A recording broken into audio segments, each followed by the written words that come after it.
Este silencio es un no.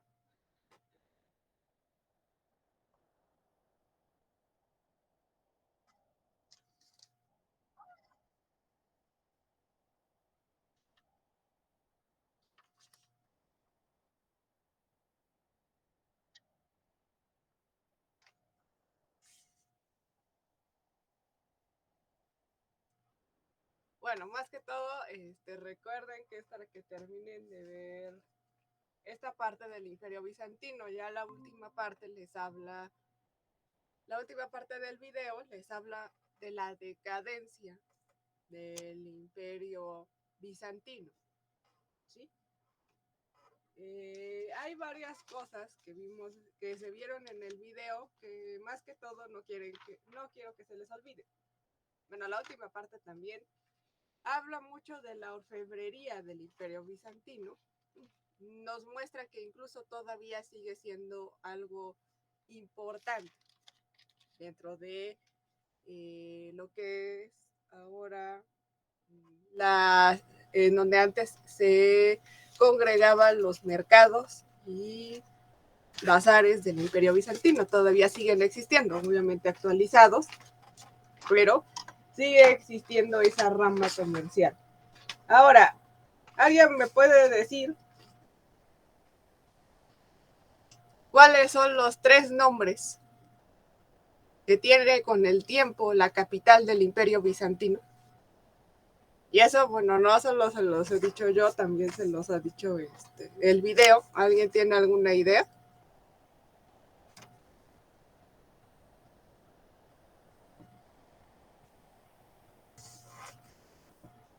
Es decir, ¿cómo se llama actualmente la capital en donde estaba el Imperio Bizantino?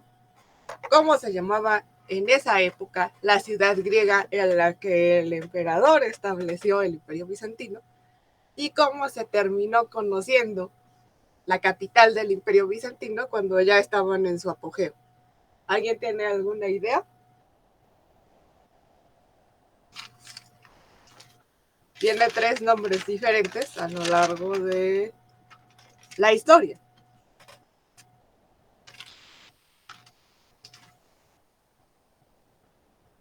Y de hecho una parte está en el nombre.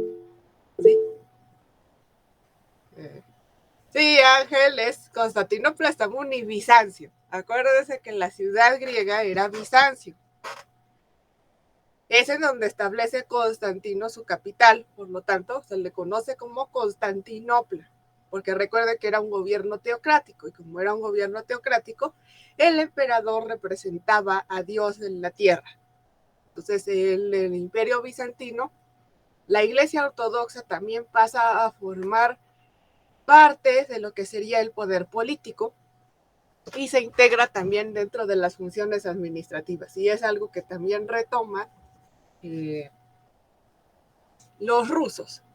Sí, es decir, recuérdense que también vimos que este estilo del Imperio Bizantino se había extendido también a más allá de las fronteras hacia Kiev, lo que posteriormente se le conoce como Rusia. Y ya más adelante ellos también empiezan a tener zares y esos zares controlan el territorio. Pero la Iglesia Ortodoxa se vuelve parte también de este imperio ruso, ¿sí? Se vuelve parte del poder.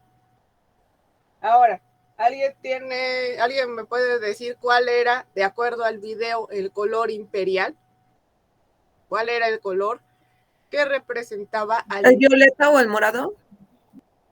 El púrpura, ¿sí? Recuerden, siempre, más en esta carrera de diseño, en estas carreras de diseño, tienen que saberse bien los colores, porque, bueno, yo sé que a lo mejor algunos de ustedes, incluso puede haber alguien que pueda tener un poco de daltonismo, pero es importante saber la paleta de colores.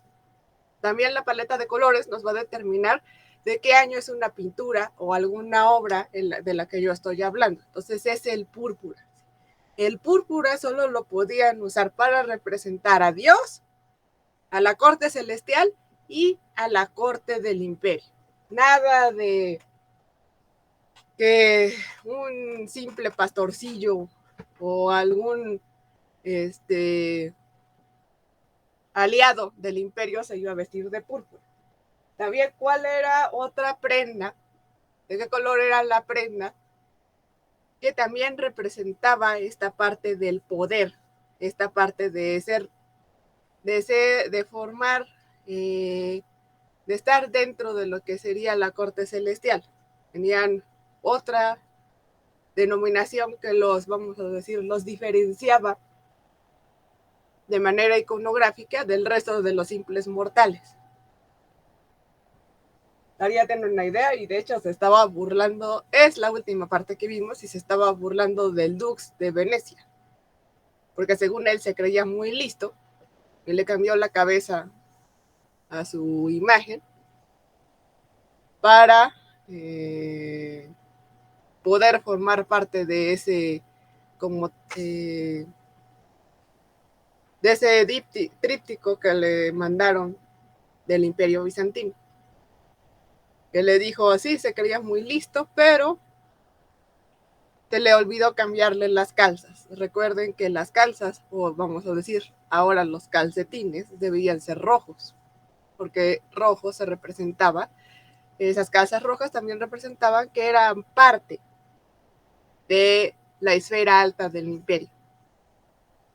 Toda esa iconografía nos va a ayudar también a entender la representación y también a saber el año en el que se desarrollan diferentes tipos de arte.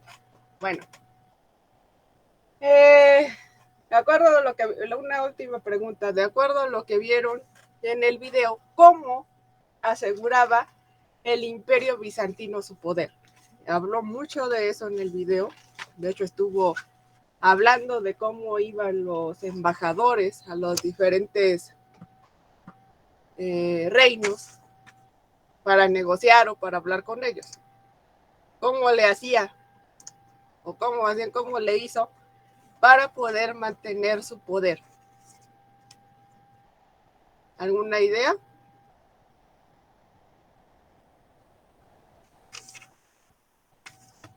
Y estuvo hablando también bastante de eso en el video.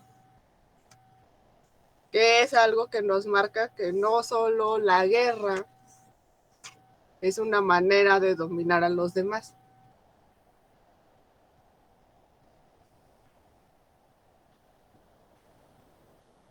¿En serio no tienen ninguna idea? A través de la religión y el arte, algo así. Sí, tiene que ver con la religión, Jesús, bien. Tiene que ver con la cultura. ¿Sí? El Imperio Bizantino, lo que exportaba, vamos a decir, su mayor exportación, era su cultura. Y dentro de esta cultura incluía la religión.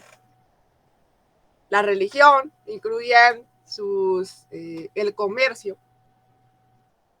¿sí? Porque por medio de la iconografía, por medio de las joyas, decían, mira, te regalo a un Cristo Pantocrator, te regalo a la Virgen, te regalo esto, te regalo lo demás. Normalmente tenían oro y seda. En esa época la seda era un artículo extremadamente valioso, y también por medio de esta producción se podía dominar a los demás, es decir, tenías que ser mi cuate para que yo te diera seda. Y acuérdate también que los modos de producción también establecen los instrumentos de propagación de la cultura. En el caso del Imperio Bizantino utilizaban mucho la orfebrería, utilizaban mucho la pintura y utilizaban mucho el mosaico para dar a conocer su cultura, para tratar de deslumbrar a los demás. Entonces es algo que no deben perder de vista.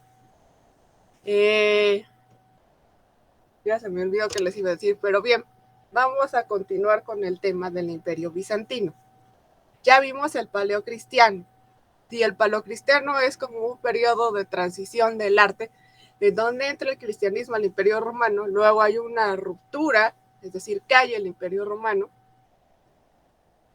Y bueno, en medio de esta ruptura está la división del Imperio Romano de Oriente y el Imperio Romano de Occidente. El Imperio Romano de Occidente cae por las tribus bárbaras, y el Imperio Romano de Oriente, si ustedes ven el video, cae por los cruzados, porque bueno, los comerciantes de Venecia y otros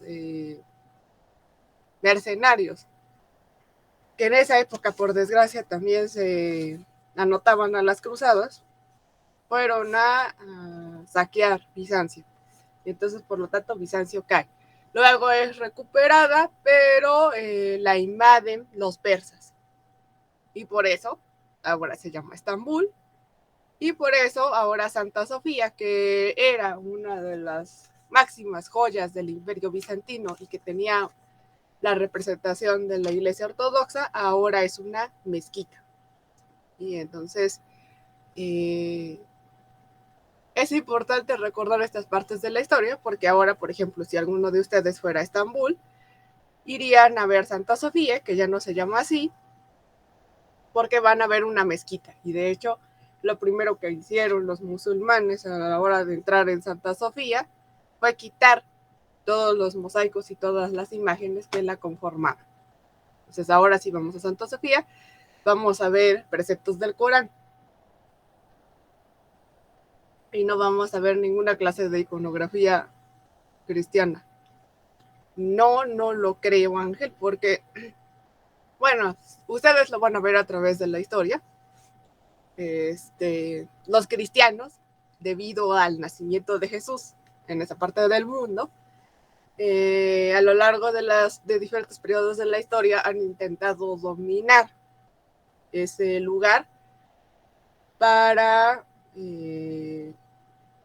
pues tener una presencia dentro de lo que se considera la cuna del cristianismo. Sin embargo, lo único que hemos logrado es guerras sangrientas, diversos enfrentamientos ideológicos, y de hecho, si ustedes han visto las noticias en donde hablan de Pakistán, de Irak, de Israel, etcétera, se han dado cuenta que uno de los principales problemas es la división de religiones. Hay judíos, cristianos y musulmanes. Dependiendo del país es el cual predomina, y normalmente tienen áreas en donde está cada uno, y cada vez que pasas un área se vuelve un conflicto. Y de hecho suena tonto, pero ha salido en varias películas. Incluso hay una película tonta de Jean-Claude Van Damme, no sé si lo ubican, es un tipo que le gusta hacer, está grandote, ya está grande, que salió en películas de karate como Street Fighter, etc. Ese señor hace una película en donde se supone que llega a Israel, y lo que hace dentro de Israel es ir pasando dentro de las diferentes áreas de las religiones. Empieza con los musulmanes, luego se va con los judíos, traspasan los judíos, regresan los musulmanes y se vuelven los cristianos. Entonces, en una misma ciudad están divididos, y de hecho todavía sigue existiendo esa parte. Entonces, la historia sigue dentro de nosotros y la historia se sigue desarrollando. Nosotros construimos la historia, pero finalmente saber acerca del pasado nos va a ayudar a comprender muchas cosas, a tratar de entender el punto de vista de los demás, ¿sí? Y a tratar de llevar las cosas de otra manera. Ok, vamos a iniciar esta parte del Imperio Bizantino. Y bueno, vamos a ir parando para hacer algunas especificaciones. Por favor, me dicen si están viendo la presentación. Sí, Miss, ya se ve. Ok, muchas gracias. Ahora, las principales características del arte bizantino. Y esta, por ejemplo, es Hagia Sofía. Como pueden ver, aquí tenemos parte de los diferentes versículos del Corán. Solo dejaron algunas partes de los mosaicos porque se considera como un museo, una parte de lo que sería Hagia Sofía. Pero bueno, aquí vemos todo un cambio iconográfico en comparación a lo que había en el Imperio Bizantino. Ahora, ¿cuáles son las principales características del arte bizantino? Es un estilo artístico con un fuerte uso de colores, como marcó también Estrella. Utilizan mucho el azul, ¿sí? El azul, el púrpura, los rojos y el dorado. Normalmente casi todos son temas religiosos cristianos, y ahorita más adelante vamos a ver por qué. El arte es estático, Es decir, se deja llevar mucho por la rigidez que tenían, por ejemplo, los egipcios acerca de sus dioses. Cristo normalmente es el tema central y bueno, como están en esa parte del mundo, pues es el imperio de Roma oriental, tienen una influencia oriental que es Siria, Asiria y el Islam. El Islam se desarrolla posteriormente al cristianismo. Sí, recuerdo que una de las religiones más antiguas son los judíos. Luego de los judíos se da esa especie de escisión, esa especie de cambio de paradigma y nace el cristianismo y luego, gracias a Mahoma, que se siente elegido por Dios, nace el Islam. Y empieza esta parte de la guerra de las religiones. ¿Sí? Siempre ha habido guerra de las religiones, pero estas tres grandes religiones a lo largo de la historia siempre van a estar en constante contradicción, con paradojas y con guerras. En la arquitectura tenemos uso de arcos y capiteles decorados y lo que más predomina son basílicas con cúpulas o iglesias con forma de cruz griega. Es decir, la planta basilical se sigue usando, pero ahora ya no se usa tejados planos o bóvedas, sino lo que se utiliza principalmente son cúpulas y algunas veces medias cúpulas y algunas veces se les agregan bóvedas, pero siempre se utiliza una cúpula porque la cúpula representa el cielo. La cruz griega, recuerden que es aquella cruz que todos sus lados son iguales. ¿Sí? La iglesia de planta latina, precisamente lo que tiene es una parte corta y una parte más larga. Las iglesias de cruz griega se pueden encerrar en un círculo o en un cuadrado.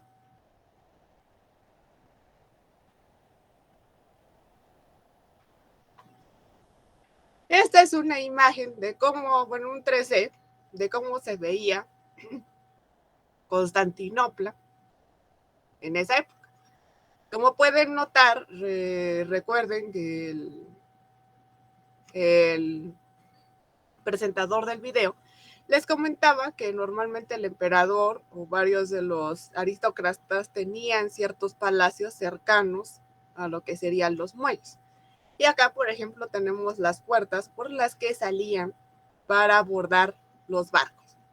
¿Sí? Entonces esa es la parte, era una ciudad casi completamente amurallada, precisamente siguiendo la protección de los romanos. Aquí incluso podemos ver la idea de un circo romano que todavía sigue siendo parte de la iconografía, a pesar de haber predominado el cristianismo. ¿No? Empezamos a tener bastantes edificios con cúpulas. Y bueno, también es notorio señalar, como decía el presentador, que les importaba mucho la parte de el área verde. Y de hecho siguen representando la ingeniería del Imperio Romano. También siguen desarrollando ciertas cosas como cisternas, acueductos, puentes, etcétera, para ayudar a lo que sería el esplendor de Bizancio. Bueno, ya sabemos que dónde se encuentra el Imperio Bizantino. Sí, el Imperio Romano se divide. Occidente queda esta parte, Francia, Italia, España, Inglaterra. Y bueno, aquí ya viene parte de Egipto, Mesopotamia, Armenia y diferentes imperios en el oriente. Entonces, hay una ruptura de la cristiandad y se genera la iglesia de Occidente y la iglesia ortodoxa. Tenemos el primer emperador, que es el que divide el imperio, que es Teodosio. Luego viene Justiniano, que genera la primera edad de oro y un intento de restauración del Imperio Romano. Luego, en el siglo VIII al siglo IX, viene lo que se conoce como crisis iconoclasta, en donde hay un grupo dentro de la misma iglesia que piensa que se debe seguir como lo decía la ley judía, o la ley hebraica, en donde no se debía representar a Dios. Entonces se destruyen gran parte de los elementos iconográficos que habían desarrollado. Luego ya en el siglo IX, siglo XII vuelve nuevamente la pintura, la escultura y la representación de Cristo, y luego del siglo XIII al siglo XV tenemos la decadencia y desintegración territorial. Hay presencias externas de cruzados, normandos, venecianos, turcos, y bueno, en 1953 cae Constantinopla, no eran los persas, perdón, los turcos, y bueno, se tiene el fin del imperio bizantino. Y llegan los turcos con lo que es el Islam, y entonces por lo tanto derrotan toda esta parte de el oriente, lo cual quiere decir que no muere la iglesia ortodoxa, sino que se sigue desarrollando, por ejemplo, en Grecia, ¿sí? En lo que ahora conocemos como Grecia, se sigue desarrollando también en el imperio ruso. ¿Sí? La iglesia ortodoxa no muere, la iglesia ortodoxa sigue siendo parte de este territorio para los cristianos, pero también empieza a desarrollarse el Islam. Ahora, la arquitectura bizantina tenemos dos plantas principales, que son la planta de la basílica de planta centralizada con cúpula central, como lo es Hagia Sofía. Aquí ya le agregaron estos elementos que son parte de las mezquitas. En realidad su planta solo era así, una planta centralizada con cúpula sobre pechinas. Y bueno, los sistemas y elementos son derivados de la tradición romana. Seguimos teniendo arco de medio punto, seguimos teniendo la bóveda de cañón, tenemos bóveda de aristas, es decir, cuando se juntan dos bóvedas de cañón, la columna se desarrolla principalmente corintia, pero ahorita vamos a ver qué plus le dan los bizantinos. La basílica de planta rectangular y eje longitudinal. Sí, recuerden que es la planta rectangular, la que ya habíamos visto en el Paleocristiano, y bueno, todavía se sigue en el interior con la configuración de lo que sería la cruz latina, y el de tener un lado corto y un lado largo, pero solo dentro de la planta. Esta configuración ya la vimos dentro del Paleocristiano, pero los bizantinos se reconocen por plantas cuadradas o plantas también de cruz griega, sobre las cuales se centraliza el espacio por medio de una cúpula. Aquí tenemos pues la innovación constructiva que tienen los bizantinos, que es un máximo representante es Hagia Sofía o Santa Sofía. Se generaban cúpulas con materiales ligeros. Estas son las campanas de arcilla con las que se rellenaba esta estructura para que no fuera tan pesada y solo fuera mortero. También se ponían ánforas en parte de la mampostería de los muros. Tendían a rebajar un poco la cúpula, como pueden ver aquí, es una cúpula rebajada, no es totalmente la mitad de una esfera. Y bueno, se reduce el canto de la cúpula, es decir, reduzco el grosor en esta parte central para disminuir el peso. Aquí lo que hicieron fue hacer nervaduras para ayudar a sostener el peso de la cúpula. Y también algo muy básico dentro de la construcción es el hecho de que desarrollaron cómo cambiar de una planta circular a una planta cuadrada. Ya se utilizaban las pechinas, pero ellos hicieron esta transición de una forma más gradual y lograron hacer una cúpula, la cúpula gigantesca de Santa Sofía. Las ventanas se sitúan en muros de cerramiento no estructurales, es decir, aquellos que no sostienen la estructura. Y bueno, así permitió desarrollar un espacio grande, centralizado.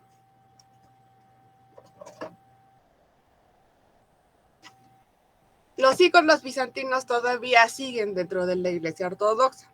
Son la representación sagrada de Cristo, la Virgen y los santos. Los rasgos formales que la conforman son sencillez y claridad compositiva, expresiones idealizadas, sentido del ritmo y elegancia en las figuras, rico colorismo, viva iluminación y congelamiento de cierto clasicismo, ¿sí? Casi todas las figuras que se representan de los santos están en una misma posición, es decir, no representan movimiento. Como le hacían los egipcios, normalmente se representan de manera rígida, ¿sí? De manera hierática, y normalmente tienen siempre una misma expresión, no representan emociones. Son objetos de culto idolátrico y por eso empiezan las famosas luchas iconoclastas, porque dice que se debe idolatrar a Dios, no a figuras. Entonces, después de tener una lucha, se fijan modelos de autenticidad que garantizan la santidad de la imagen. Es decir, ok, vas a representar a Jesús, vas a representar a Dios Padre, vas a representar a la Santísima Trinidad, pero lo vas a hacer de esta manera para convertirlo en una imagen sagrada. Y por eso se mantienen convenciones formales y estilísticas. ¿Sí? Se generan una serie de reglas para las representaciones de la Virgen, de Jesús y de los santos. Y bueno, se tiene un valor místico porque se reza ante ellos y un valor profiláctico porque varias de las imágenes se consideran milagrosas.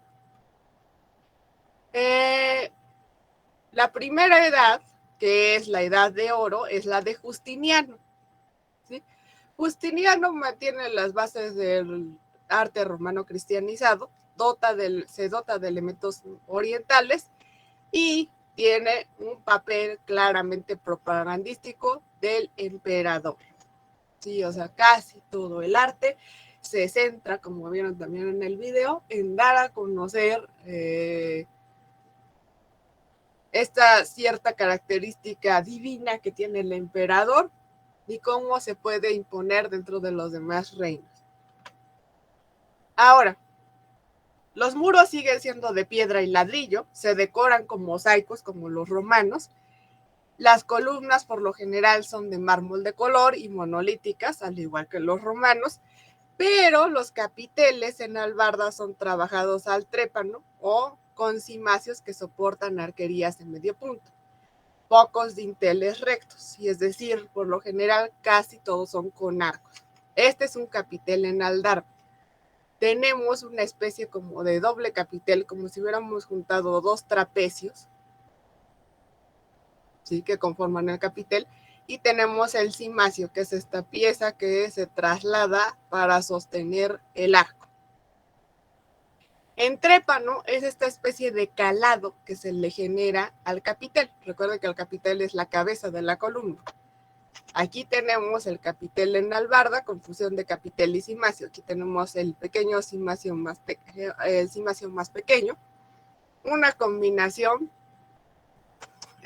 utilizando los diferentes estilos del arte romano, pero sin embargo no viene a ser un estilo en sí romano, sino una gran variación. Este es como el que vimos aquí, el cimacio. Tenemos un cimacio pequeño y un cimacio grande. Este es un capitel corintio, pero está manejado con técnica de trépano, ¿sí?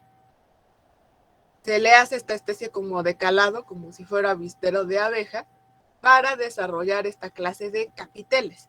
Y por estos capiteles es muy conocido el Imperio Bizantino. Acá tenemos diferentes ejemplos de la gran variedad de capiteles que se desarrollaban en el Imperio Bizantino. Si se dan cuenta, este tipo de calado se utiliza mucho en el arte oriental, también en el arte islámico. Como no pueden hacer representaciones de figuras, utilizan mucho este tipo de calado. Y de hecho, este tipo de calado ha impactado también en los bordados y en diferentes iconografías, en diferentes tapices, que ahora se venden mucho para decorar las casas o que incluso se utilizan como parte de un fondo de impacto visual. Y como pueden ver también hay mucho colorido en los muros, ya sea por frescos o bien por mosaicos, pero existe un gran colorido dentro de los muros. ¿Qué pasa con las cubiertas? Son abovedadas con cañón de aristas y cúpulas sobre pechines. Aquí tenemos una planta centralizada, que es la iglesia de Sergio y Bajo. Tenemos aquí la cúpula, que está un poco más rebajada que la de Santa Sofía. Tenemos esta parte de bóvedas, también una combinación con techos planos, pero normalmente todo va hacia el centro. Por esto se conserva la tipología de los romanos en el siglo VI y hay un cambio de basílica a concepto espacial de baldaquino. Este tipo de tipología se parece mucho a la que utilizaban para las termas los romanos. Aquí el cuadrado y el círculo son cierros y tierra. El cielo está representado en la parte superior y la tierra en la parte inferior. Por eso normalmente es un cuadrado y el cielo normalmente es un círculo. Entonces las cubiertas tienden a ser con cuestiones circulares porque representan al cielo. Y las plantas tienden a ser cuadradas o regulares porque representan a la tierra. Sintetizan los modelos tradicionales paleocristianos, es decir, traducen esas imágenes que se tenían al principio del paleocristiano, que se considera el primer cristianismo, y lo plasman dentro de sus mosaicos. La escultura y la pintura tienen menos poder que los mosaicos, pero también sí se desarrollan algunas esculturas, pero más que todo se desarrollan en artes un poco menores que tienen que ver con la orfebrería, el tallado, etc. Acá tenemos el bautismo de Jesús, tenemos a San Juan Bautista, el Espíritu Santo y Dios Padre. Algo que predomina mucho debido a la riqueza del Imperio Bizantino es la escultura sobre marfil, dípticos consulares y placas decorativas de muebles. La pintura mural desaparece casi a favor de los mosaicos y surgen iconos de cuadros religiosos sobre tabla, normalmente santos mártires. Como ya hablamos de que el Imperio Bizantino trataba de transmitir su cultura a su religión, lo que hicieron fue generar varios elementos que se pudieran trasladar, como por ejemplo los dípticos y el desarrollar pinturas sobre tablas. ¿Sí? Se le ponía una capa de yeso y a veces de tela, se pintaba con con témperas, ¿sí? Y se podía trasladar. De hecho, si ven el video, les van a decir que varios de los emperadores llevaban las imágenes de sus santos a la guerra. Entonces se convierte en un arte trasladable a lugares de todo el mundo. La segunda edad empieza con las dinastías de Macedonia y Comnena. Aquí hay un fin estético novedoso, alejado del mundo antiguo. La belleza es desnuda y tiene un humanismo profundo. Bizancio se convierte en el baluarte cristiano en Oriente y pueblo escogido por Dios frente al acoso del Islam. Aquí ya tenemos al Islam, que está formándose en los territorios aledaños y ya se ve como una amenaza. Aquí ya tenemos una ruptura con el mundo occidental y la tendencia basilical. Aquí van a predominar las iglesias centralizadas y cupuladas, y centro y normalmente cuadrados, o por lo menos una planta rectangular breve, más acercada al cuadrado. Está acorde con lo simbólico, los espacios y celebración de la liturgia, tiene un esquema, cubo más cúpula, calitón igual a calitón, ¿sí? Cielo más sustancia, ¿sí? Esa era su fórmula, cubo más cúpula, el catolicón, ahora sí como dijeron el catolicón, cielo más sustancia. Y acá tenemos un ejemplo que se llama Osios Lucas, la iglesia de Osios Lucas. Entonces recuerden, cubo más cúpula, catolicón. El principio de la iglesia centralizada y cupulada. Eso es algo que deben anotar. A veces no debemos anotar todo, pero sí debemos anotar ciertas ideas principales. La segunda edad de oro nos marca la planta de cruz griega exenta cubierta por 5 cúpulas principales en cada tramo. Dependiendo de la importancia de la iglesia, era la cantidad de cúpulas que tenía. La iconografía bizantina está basada en una conceptualización de la realidad sensible. Cada figura requiere un rasgo simbólico y sobresalen el Pantocrator y el Teocos. El arte del mosaico, la eboraria, escultura sobre marfil, y los iconos a los que se añaden miniaturas de libros. Aquí ya empiezan los libros, ¿sí? También lo vamos a ver la clase que viene. Ya empieza a existir manuscritos, escribas que hacen libros dibujados. Aquí tenemos la Basílica de San Marcos, que también es un ejemplo de la planta centralizada. También tiene bastantes cúpulas, aunque son más bulbosas como las de Kiev. Y bueno, también, como vieron en el interior, tiene varias muestras de lo que sería la iconografía bizantina. Algo que pasa mucho y que desarrolla el Imperio Bizantino es Cristo coronando a los emperadores niños, ¿sí? Cristo corona emperadores. Es la consagración de Romanos y Eudoxia. Romanos y Eudoxia. Se supone que Cristo está coronando a los emperadores bizantinos para ayudar a su poder en la tierra. Acá tenemos ejemplos de los diferentes mosaicos. Observen el colorido, las expresiones hieráticas, todo es plano y se sigue, la misma idea de los diferentes planos de los egipcios, ¿sí? Lo que se hace es desarrollar diferentes líneas para desarrollar diferentes imágenes, no se tiene perspectiva. Y la tercera edad de oro ya no hay un imperio en el Mediterráneo, y hay un periodo de barroquización de las formas, es la decadencia. Se repiten modelos creados anteriores y en las construcciones se elimina el concepto tectónico del edificio del exterior de los edificios. Se vuelve un poco más plano y más simple, ya no hay tanto juego de volúmenes como en esta parte o esta, se vuelve un poco más simple, más plano. Siguen centralizando las cosas, ya no hay tanta motivación de hacer cúpulas. Y bueno, la iconografía se enriquece con ciclos marianos derivados de los evangelios, debido al contacto que tienen con Italia, principalmente Venecia. Y bueno, tras el asalto de Constantinopla, turco-otomanos dejará finalmente de ser la segunda Roma. Aquí tenemos un mosaico bizantino que está en Florencia, que es del siglo XIII. Aquí se ve la influencia de los florentinos, son imágenes un poco más estilizadas hacia lo europeo. Se sigue constatando el dorado, pero los colores son un poco menos llamativos.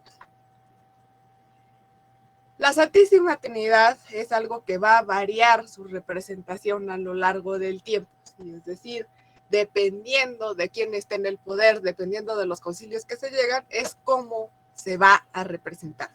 Aquí tenemos una de las primeras Santísimas Trinidades, de hecho pueden ver que son 3 personajes jóvenes con diferentes vestiduras. Se cree que este representa al Cristo, el de la izquierda representa a Dios Padre y este representa al Espíritu Santo. La perspectiva del tipo bizantino es inversa, ¿sí? Es decir, aquí tenemos el centro, el punto central, y las líneas se abren del espectador hacia afuera, que es lo contrario que se hace en una perspectiva europea. Bueno, ya vimos que Moscú retoma esta tercera Roma, se vuelve a la religión ortodoxa, y bueno, el arte bizantino se mantiene en Europa del Este, en territorios que no son conquistados por los turcos.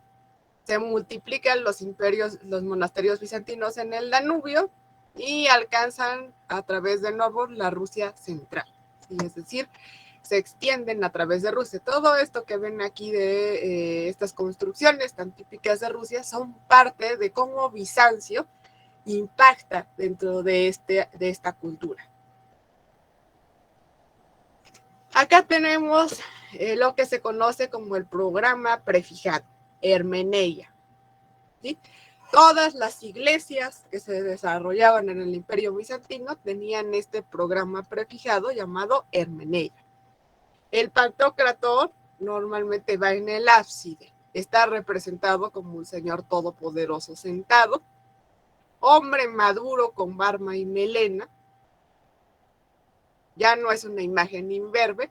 Mira a los fieles y tiene un nimbo crucífero en donde sostiene los evangelios.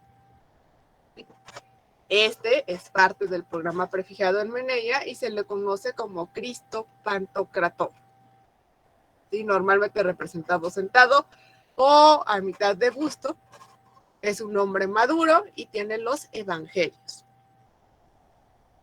También se representa a Cristo crucificado, pero al contrario de las representaciones occidentales, a Cristo se le representa con los ojos abiertos, como prueba que sigue vivo, y como pueden ver, aquí tiene incluso un chorro de sangre, o se representa en general sin heridas. Sí, es decir, solo aquí le representa chorro, pero no tenemos ninguna otra herida. También la Trinidad, ¿sí? Este representa un problema de representación, como ya habíamos visto. Zacarías el obispo dice, Dios está más allá de toda descripción. Y a Dios Padre, primero se lo representa como una mano saliendo, ¿sí? Es decir, en la parte de arriba y salía una mano. Y luego se soluciona con un pasaje de la Biblia en donde 3 ángeles visitan a Abraham para anunciarle que su mujer Sara tendrá un hijo. Entonces, a partir de esa idea de los 3 ángeles, en donde aquí aparece el encilar de Mambré, nace esta pintura de la Santísima Trinidad. Y a partir de ahí ya se empieza a representar la Santísima Trinidad con 3 personajes. Estos 3 personajes varían de características conforme pasa el tiempo, pero ya empieza a darse la triada. La Deiesis, que es Cristo en la cruz, flanqueado por la Virgen y San Juan Bautista. ¿Sí? Aquí no está precisamente en la cruz, de hecho se presenta como un Cristo Pantocrator, pero aquí está la Virgen y San Juan Bautista. De hecho, nosotros la conocemos como la imagen del Calvario. Normalmente está Cristo crucificado y de un lado está la Virgen llorando y del otro lado está San Juan. Tenemos la Virgen Quiriotisa, sí, así se llama esta representación. Es la Virgen que hace de trono a un niño. Tienen el porte hierático, es decir, inmóvil, y se manifiesta la Virgen como trono de Dios. Esa es la imagen de la Virgen Quiriotisa. Y de hecho todavía esta representación se sigue utilizando. Incluso el Papa le regaló una de estas vírgenes que fueron incautadas dentro de las guerras a Putin de Rusia. Tenemos a la Virgen de Teocos, que anuncia con timidez la relación madre-hijo, por lo general con un niño en sus brazos. Ofrece un objeto simbólico, normalmente la manzana de Adán y Eva, una bola, la omnipresencia de Cristo o una flor. En Occidente es toda virgen con niño sentado. Es decir, aquí en Occidente tendríamos Virgen de Teocos, sería todas las virgen que tengan un niño en sus brazos. Sí, entonces recuerden, pasamos de la Virgen Quiriotisa a la Virgen de Teocos. Está de pie, a veces en la mano tiene un objeto simbólico, manzana, bola o flor. Acá tenemos otra que es la Virgen Odigitria, que señala al niño con la derecha el camino de la salvación. Nuevamente tiene al niño sentado sobre el brazo, nada más se representa el busto y la mano de la Virgen está tratando de señalar al niño el camino a la salvación. Nuevamente el porte es hierático, tenemos figuras planas y no hay expresión en los rostros. La Virgen Eulesas se muestra cariñosa juguetea con el niño. Hay de dos tipos. Oculta cierto sentido funerario, madre e hijo juntan los rostros y la Virgen muestra su pesar por el destino de su hijo. En este caso muestra su pesar por el destino de su hijo. ¿Sí? La Virgen no está triste porque sabe que el niño cuando crezca va a ser crucificado. Y de hecho, como pueden ver, el niño es muy pequeño a pesar de que sus características representarían a lo mejor a un niño como de 5 o 6 años, pero lo pone muy pequeño porque lo está arropando, lo está cuidando. Entonces es las vírgenes de Eulesas.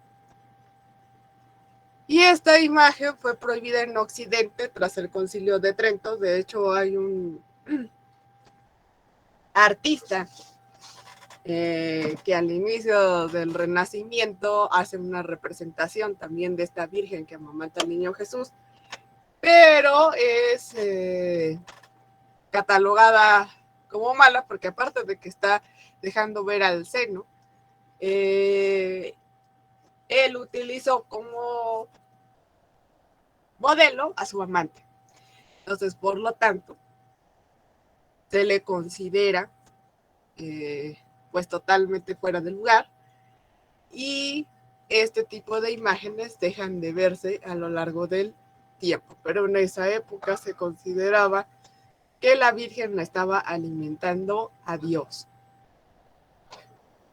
Aquí tenemos también la Virgen Blaquernitiza, que es de pie con los brazos en actitud orante, y es decir, abre los brazos. En el círculo de su vientre se encuentra el niño Jesús como si fuera una especie de cangurera y refleja el dogma de la reencarnación. Como pueden darse cuenta, casi todas las figuras tienen rostros ovalados, son delgados, altos, expresiones hieráticas, colores brillantes. Y algo que va con el Cristo Pantocrátor rodeándolo en la cúpula central es el tetramorfos.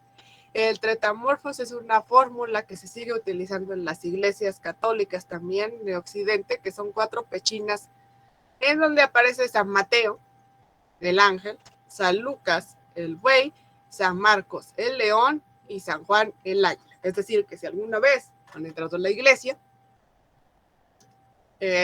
a cualquiera que hayan entrado dentro de la República Mexicana, se habrán dado cuenta que cuando entras al presbiterio, en la cúpula central, se encuentran estas 4 figuras o la representación de los 4 evangelistas. Entonces ya saben que si ven un ángel, está hablando de San Mateo, si ven a un buey, habla de San Lucas, si ven a un león, habla de San Marcos, y si ven a San Juan, habla de un águila. Esta representación también se guarda en las pinturas. Normalmente se les ponen sus atributos a los evangelistas para que sean reconocidos. Acá tenemos un tetramorfos, ¿sí? Pero aquí se les representa también como humanos, y bueno, aquí tenemos al ángel, al león, al buey y al águila. La Virgen siempre se representa cerca del ábside central, tanto como en muro en la bóveda, y el ábside representa la cueva de Belén, en donde nació el niño Dios. Entonces, la Virgen se centra en el ábside central y en los muros que están en esa parte. También al igual que en la bóveda. Aquí está la Virgen y aquí tenemos a los emperadores. Recuerden que aquí esto lo vimos en el video. Y dice que tiene los cabellos pelirrojos porque ella es de una parte, no me acuerdo si de Bulgaria o de Rumanía, y se casó con el emperador de Bizancio. Como personajes tenemos las prefiguraciones de Cristo en el Antiguo Testamento y tenemos a Adán, Abel y Abraham. Normalmente las imágenes están relacionadas con el sacrificio de Dios, por ejemplo, Isaac. Sí, aquí tenemos un altar, aquí tenemos a Abel, que está ofreciendo un cordero. Recuerda que normalmente se representa esta parte del sacrificio, y aquí incluso tenemos una estrella de David. En la nave central hay grandes fiestas, representaciones de las grandes fiestas de la liturgia cristiana, que es el Adviento, la Cuaresma, la Pascua y la Navidad, es decir, el nacimiento de Cristo, el tiempo de resguardo, la crucifixión y el tiempo de espera para la Navidad. Naves laterales tienen a mártires, santos, obispos, profetas. Siempre se distribuyen jerárquicamente. En cuanto más cerca del altar esté un santo, mayor es su importancia. Entre más alejado esté el altar de un santo, es su menor importancia. Y esto, en cierta manera, se sigue guardando. Solo que como todo, como si fueran programas de televisión, hay modas, ¿sí? De repente está la moda de a lo mejor darle todo mi favor a San Judas Tadeo, y de repente hay una moda de darle todo mi fe a San Francisco de Asís. O de repente está toda la moda de darle mi fe a San Charbel. O de repente cambiamos y dicen, no, pues ya no vamos a darle el favor a San Charbel, ahora nos vamos a ir con Santo Domingo, ¿sí? Y debido a eso, muchos santos aparecen cercanos al altar, pero nosotros ya en la actualidad no los conocemos tanto, no son tan populares. En el nártex, recuerden la entrada de la iglesia, hay escenas de la vida de la Virgen, proceden en su mayoría de evangelios apócrifos,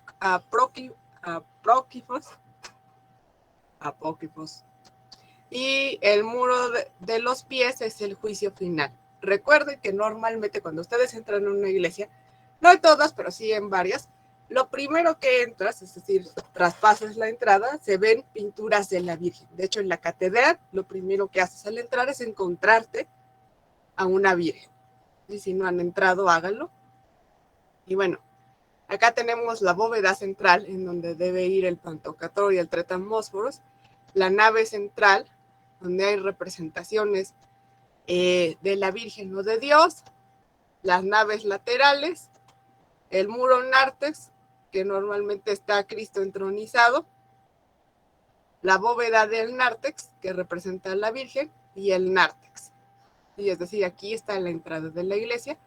Tenemos un nártex, aquí tenemos dos nártex, y acá tenemos las naves central. Las naves laterales serían aquellas que están a los lados de la nave central. Recuerde que normalmente son 3 naves. Ok.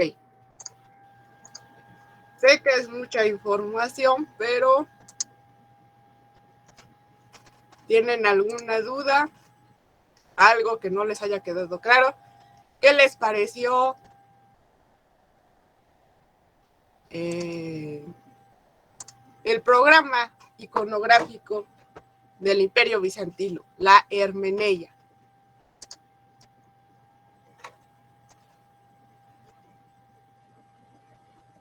Recuerde que la Hermeneia es el Pantocrator, el Tetramorfos, la Santísima Trinidad, Cristo crucificado, las diferentes vírgenes, la Virgen de Quiriotisa, la Virgen de Teotocos, Virgen Oridigitria, las vírgenes eulesas, la Virgen amamantando al niño, la Virgen Blaquernitiza, y también el otro que se llama la Yeesis, que es Cristo en la cruz, flanqueado por la Virgen y San Juan Bautista.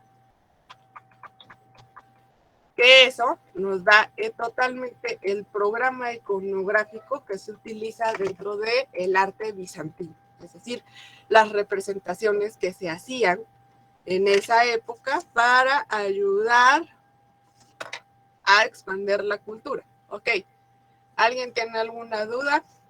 ¿Alguna opinión acerca del arte bizantino? ¿Sí entendieron? ¿No entendieron? Les quedó a lo mejor que no entendí cómo se representaba a la Virgen, o alguna curiosidad que les haya dado.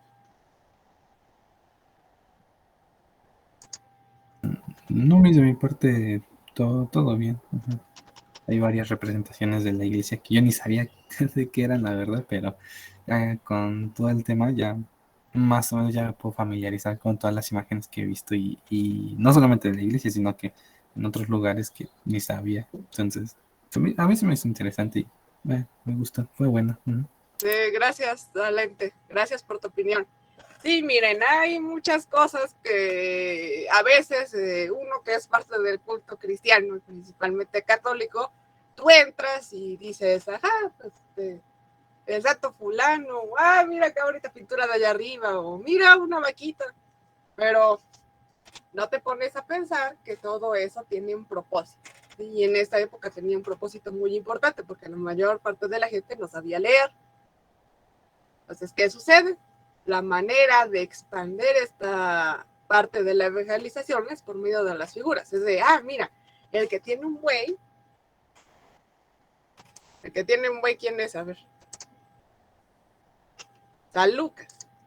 Entonces, está representando al evangelista San Lucas. Y en esa época la gente decía, tiene la mano así, está cargando al niño Jesús. Entonces, por eso también aquí en México, cuando se llega a la evangelización y llega el barroco, también se retoma esta parte. Se hace un programa iconográfico un poco diferente, pero sigue existiendo esta representación, ¿sí? Para ayudar a las personas a llegar a parte de la doctrina cristiana. Lo que pasa es que, ¿qué sucede? Aparte de que el tiempo avanza y la gente a lo mejor le empieza a tomar un poco menos de importancia en la religión, ya sabemos leer. ¿Sí? Entonces, como ya sabemos leer, es como de la Biblia dice, en el Evangelio dice, en el misal dice, pues ya no nos interesa tanto esa parte de distinguir todos los significados de la pintura.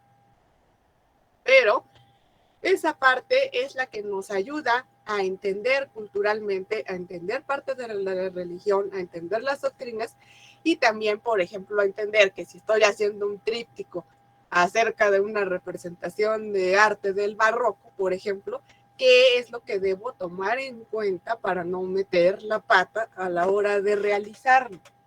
¿Sí? Lo que se conoce también como cultura general. La mayoría de aquellos que estudian alguna licenciatura de diseño, se espera que tengan un background de arte, ¿sí? Lo cual quiere decir que sean conocedores del arte. ¿Por qué? Porque eso les va a ayudar a explotar los principios del arte y su creatividad. Ok, de todos modos les voy a poner el material dentro de la plataforma. Por favor, si tienen alguna duda, me dicen, chéquenlo, analícenlo, véanlo. A lo mejor, ¿sabe qué, maestra? No entendí esta parte, o por qué aquí puso esto, o esta imagen de dónde la sacó, etcétera, ¿sí? Entonces, por favor, revísenla. Si no hay ninguna duda, nos vemos el viernes.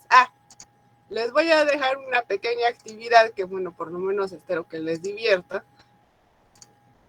Es una tarea,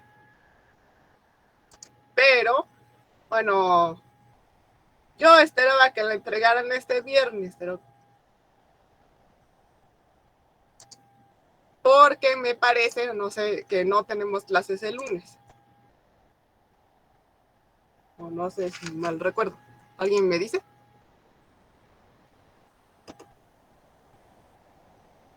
Bueno, Creo lo que no. pensaba. Sí, adelante, Ana Pablo. Yo asumo que no, por lo del 20 no, pero no sé. No sé, necesito checar bien mi calendario. Es que he estado un poco atareada y últimamente no sé en qué día vivo, pero bueno. Miren, es crear un mosaico bizantino. ¿Ya vieron? ¿Ya apareció? Por favor. Ahí nada más tiene 3 opciones, ¿sí? Ahí hay varios enlaces, chéquenlo por favor. Hay 4 enlaces que hablan sobre cómo crear mosaicos de papel y el último enlace nos lleva a una página en donde puedes imprimir diseños de mosaicos bizantinos, ¿sí? Pueden utilizar estos o pueden utilizar, como pueden ver, imágenes del internet. Yo les puse ahí un ejemplo, de hecho en el internet hay una imagen de un mosaico bizantino muy elaborado, no necesitan hacer ese. pueden hacer uno más sencillito de algún animalito o alguna decoración, pero sí existen en el internet ese tipo de impresiones. Yo les recomiendo que impriman el diseño, no lo dibujen porque si no se van a tardar un poco más, a no ser que tengan habilidades muy buenas de dibujo, preferencia imprímanlo. Si les gusta alguna imagen del Imperio Bizantino y a lo mejor no la encuentran cuadriculada, ustedes mismos pueden imprimirla y cuadricularla para poder convertirla en mosaico. Ahora, no es necesario que sea solo de papel. Exploten su creatividad. Yo les estoy promoviendo papel de colores porque lo que voy a hacer es cuadricularlo y lo corto como si fueran cuadritos y es fácil. Pero, por ejemplo, yo puedo utilizar otros materiales como plastilina, como el foamy flexible ese que se seca y toma una forma, el foamy normal, puedo utilizar cartulina, ¿sí? Puedo utilizar otros medios que yo considere importantes para representar el mosaico. Ok, ¿hay alguna duda sobre esto?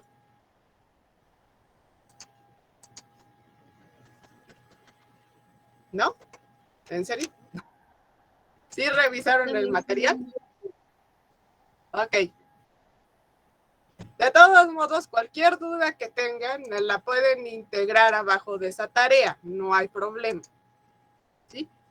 El viernes vamos a ver cómo van. Yo espero que hayan terminado. ¿Sí? Si no han terminado, ya veremos, pero yo espero que ya hayan terminado.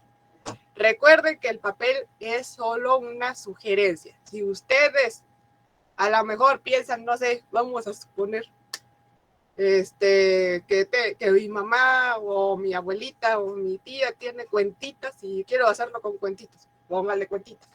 Si a lo mejor pienso que los chicles fulanos que cuestan 5 pesos, 100 chicles y a lo mejor digo, puedo usar chicles, pues usen los chicles, no hay problema. El chiste es que se vea bien, que vaya acorde con el mosaico bizantino, ¿de acuerdo?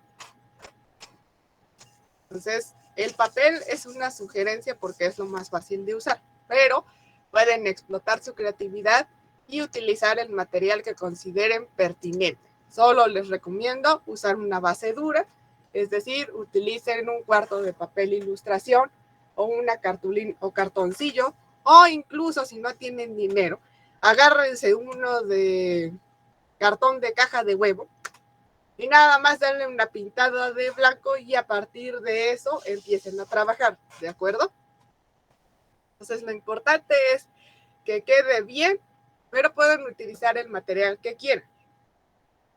Solo que no esté manchado, rayado, mordido, etc. Entonces, si no hay alguna duda, cuídense mucho, que estén bien. Cualquier duda me escriben, por favor. También sé que... ¿Sí? Hasta luego, cuídense. Estamos en contacto. Hasta luego, profa. Hasta luego, Mayra. Adiós, Gaby. Adiós, Ángel. Adiós, Valeria.